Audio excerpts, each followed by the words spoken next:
তাতে উপরের প্রতিষ্ঠানকে আমরা 1.5 লক্ষ টাকা অর্থদণ্ড করেছি, দুইটা প্রতিষ্ঠানকে সর্বমোট 2.5 লক্ষ টাকা অর্থদণ্ড হয়েছে।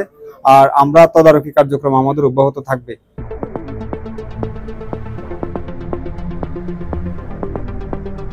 চট্টগ্রাম নগরী জিসিএল হাই অন্যতম অভিজাত থানার প্রতিষ্ঠান হান্ডি ও দাবা রেস্টুরেন্টের অভিযান চালাইরে দুইজন প্রতিষ্ঠানের 2,50,000 টাকা জরিমানা করছে জাতীয় ভোক্তা অধিকার সংরক্ষণ অধিদপ্তর।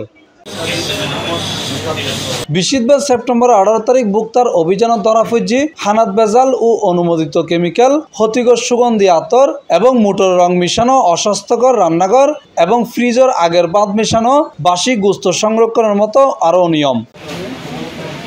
অভিযোগ প্রমাণিত হওয়ায় হান্ডি রেস্টুরেন্টের অস্বাস্থ্যকর পরিবেশ, বাসি মাছ গোস্ত ও বাদ পরিবেশনের কারণে 1,50,000 টাকা জরিমানা করা হয় এবং দাবা রেস্টুরেন্টের হানাত ক্ষতিকর আতর ব্যবহার হলে 1 লাখ টাকা জরিমানা করা হয়। এই প্রতিষ্ঠানটার নাম হচ্ছে ধাবা রেস্টুরেন্ট, আর এই প্রতিষ্ঠানটায় অননুমোদিত কেমিক্যাল ব্যবহার করছে, এটাই মেইনলি আমাদের কাছে দেখা গেছে। আর অপরিচ্ছন্নতা আছে। অননুমোদিত কেমিক্যালগুলির মধ্যে হচ্ছে যে আতর পর্যন্ত ব্যবহার করছে খাবারে, আতর তো এবং কেওড়া জল, গোলাপ জল এগুলি ব্যবহার করছে।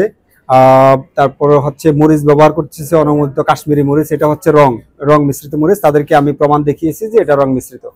আমরা তাদেরকে 1 লক্ষ টাকা অর্থদণ্ড করেছি। আর এরপর হচ্ছে উপরে আমরা গিয়েছি, উপরে প্রতিষ্ঠানটার নাম হচ্ছে হান্ডি। এই প্রতিষ্ঠানটা হচ্ছে পুরাতন খাবার, বিশেষ করে প্রচুর পরিমাণ পুরাতন খাবার পাওয়া গেছে। বিরিয়ানি থেকে খাবার উঠে মাংস উঠে আবার রেখে দিয়েছে, এটা আবার নতুন করে বিরিয়ানি তৈরি করে খাওয়াবে। তো এবং অপরিষ্কার অপরিচ্ছন্নতার তো এখানে প্রচুর পরিমাণ, এটা শেষ নাই। তো ওনারা তাদের অপরাধ স্বীকার করেছে। আমরা উপরের প্রতিষ্ঠানটাকে 1.5 লক্ষ টাকা অর্থদণ্ড করেছি। অভিযানের নেতৃত্ব দেওয়া ভোক্তার চট্টগ্রামের উপপরিচালক মোহাম্মদ ফয়েজুল্লাহ জানাই জরিমানার পাশাপাশি প্রতিষ্ঠান ব্যক্তিনরে সতর্ক করা হয় এবং ভবিষ্যতে নিয়মিত তদারকি ও অভিযান চলিব। আমরা সতর্ক করেছি, আমরা এই দুইটা প্রতিষ্ঠানকে আমরা আবার তদারকিতে রাখবো।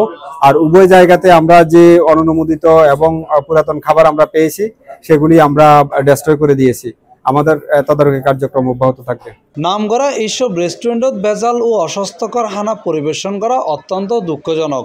এতে চট্টগ্রামের অন্যান্য অভিজাত রেস্টুরেন্টের ভিতরে অজানা চিত্র লয়েরে সচেতন করার মধ্যে নতুন করে আলোচনা সৃষ্টি হইয়ে ভোক্তা অধিকার সংরক্ষণ অধিদপ্তর ব্যাগখানা প্রতিষ্ঠানের নজরদারির আওতায় রাহিবের আহ্বান জানাইয়ে সচেতন নাগরিকসকল।